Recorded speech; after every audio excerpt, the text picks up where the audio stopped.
Hola chicos, so this is our last fill in the blank on the preterite and the imperfect. Había una vez tres osos que vivían en el bosque, papá oso, mamá osa y bebé oso. The way we say once upon a time in Spanish is había una vez.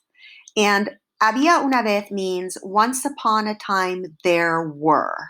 So if you choose to include this in your introduction, that would be lovely, but just remember that it means once upon a time there were. So here we have once upon a time there were three bears who lived in the woods. They live in the woods at this moment. They continue to live in the woods. It's background, it's context, it's the imperfect. One day, we need to start paying attention because something could be getting ready to happen. So one day, Mama Bear made a soup. She didn't make multiple soups. She didn't make soup over and over. She didn't make soup while she was dancing in the kitchen. She just made soup. So preterite. And she put the soup, or she put three plates on the table. So we've got a series of actions. She made the soup. She set plates on the table. Now we have a switch to context, and it's telling us that it's the middle of the day. So remember that anytime that we're creating our context, it's going to be in the imperfect. So since it was midday, imperfecto. The bears sat down. If we look at it being midday and them sitting down, and then later on that they're hungry, we could see that they're sitting down, which they did once, therefore preterite is interrupting the fact that it's midday, and that they're sitting down also interrupts the fact that they feel very, very hungry. They're hungry at this moment, they continue to be hungry. Sitting down is preterite because they only sat down once. So Papa Bear tried the soup, and he said, oh, it's too hot. So we've got a series of actions that moves the story forward to preterites. He said the soup is very hot. Then Mama Bear and Baby Bear also wanted to eat the soup, but they weren't able to because the soup was as hot as Papa Bear's soup. So let's look at all of these verbs here. They wanted to eat the soup, and they continue to want to eat the soup, but no pudieron. Remember, poder is one of these verbs that has a separate meaning in the preterite. No poder means that you weren't able to and you didn't.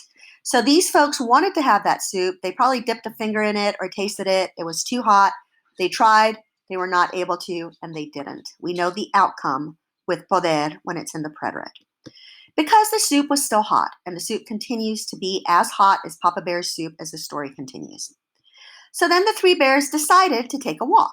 This decision just was instantaneously done, so it's in the preterite. It was a beautiful day, context. It was sunny, context with weather. The bears were having a good time. They were in the middle of having a good time when that is interrupted by this little girl who arrives at the house. So ongoing action of bears having fun, interrupted with the girl who's lost arriving at the home. Her name is Ricitos de Oro, continues to be her name. She was a curious girl. She continues to be a curious girl. She always, rule number 3, habitual actions, played near her house. However, on this day, ese día, specific moment, she got lost in the woods. So we can also look at this as an ongoing action that she would always normally play near her home, but on this particular day, she became lost and only once.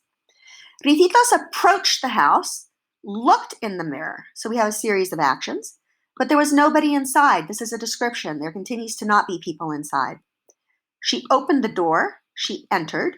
She felt happy when she saw the 3 bowls of soup. She ate the entire small bowl. Here we have a series of actions that starts with her arriving, looking. She arrived, she looked in the mirror, she opened the door, she went in the house, she saw the soup, she ate the soup. Back here, we come to a description of the soup. How was that soup? It was perfect. It was perfect before she ate it. It was perfect while she was eating it. It would have continued to be perfect. It wasn't too hot or too cold. Inside the house, there was also 3 chairs. Description, habitual. Not habitual, ongoing. Description of these 3 chairs. Ricitos sat down in all of the chairs, and the one that she liked the most was the baby chair. So you could look at this as a series of actions, or you can just look at it as a completed action, as in she sat down, and then her reaction to how she felt is also a new feeling, so it's going to be in the preterite. She liked the chair from the baby because it was small. The chair continues to be too small. Let's see. Suddenly, the chair broke, even though so basically what the story is saying, I'm sorry, I got a little confused here, but she liked the baby bear chair the best, but it was too small for her. And then suddenly, remember, the repente triggers the preterite, the chair broke and she fell down. So we have a series of actions. Chair breaks, she falls. So now she was tired, and she continues to be tired, so it's a description of her state. So she laid down in the 3 beds. Again, we have a description of the baby bear's bed, just like we had a description of the baby bear's soup and the baby bear's chair.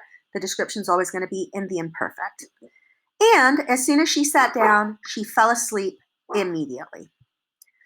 Shortly thereafter, the 3 bears returned from the woods, completed action. They saw the door, completed action. They knew that somebody was in their house. Remember, saber has a special meaning in the preterite. It means they found something out. So once they returned, they saw the door, they realized that somebody was in their house, and that's in the imperfect because they're still in the house. They didn't know what to think. If it said no supieron, it would be they didn't find out what to think. But this just means they didn't know what to think. So they completed action, went to the bedroom. And they had a surprise there, and it was just one surprise, so preterite. Here we go back to a description. There's a little girl in the bed. She's sleeping. This is an ongoing action. As they're standing there looking at her, she is in the middle of sleeping. But then she heard voices, and she woke up. So, ongoing action in the middle of sleeping, noise interrupts and wakes her up. Here we have a series of actions. Sound followed by awakening. The little girl gave a jump, just one, and she ran out of the house. We have a series of actions that again are moving the story forward. Ricitos followed the path until she got to her own home. All right, I hope all of these tenses make sense to you, and if they don't, just let me know. I will answer your questions. Bye.